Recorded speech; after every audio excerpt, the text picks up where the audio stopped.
This is the case of a 25-year-old young man who worked in the gay adult video industry.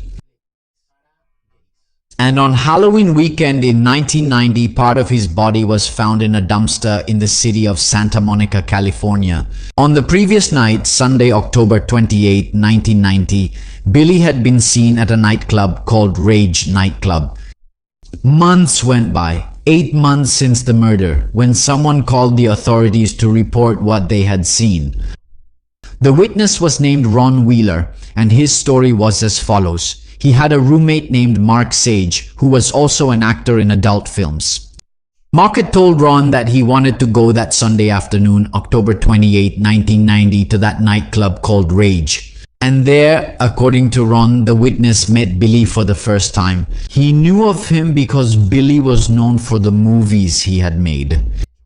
And do you know why he called 8 months later? Because at that time, all the media were talking about the capture of Jeffrey Dahmer. Ron Wheeler claimed that the man he saw on the night of October 28, 1990, leaving the Rage bar with Billy was Jeffrey Dahmer. There was a strong possibility that Jeffrey could have been Billy's killer. Although many believed that Jeffrey only had Black, Latino, or Asian victims, the truth was that at least 4 or 5 of his victims were white. That's what was known about the case. For decades, there were no breakthroughs. Rachel Mason is a documentary filmmaker, and at one point he started hearing a lot about the Billy Newton case.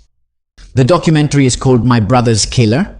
Rachel in this documentary claimed that she had investigated Billy's case so much that she started connecting the dots. And he was sure that the killer was a man named Darrell Lynn Maiden. This man was homophobic, a white supremacist, and a Nazi. By that time, Darrell was no longer a man. She had transitioned and was living as a woman. Darrell became known as Darrell Lynn. And in the middle of the interview, she confessed to being Billy's killer.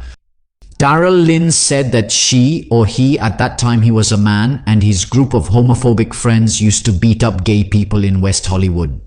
And that he remembered seeing Billy walking alone that night, grabbed him by the neck and told him to go with him to a vehicle or he would hurt him. Billy, scared, agreed, and that's when they beat him up. Then Darrell strangled him with a cable, and afterward they decided to dismember the body.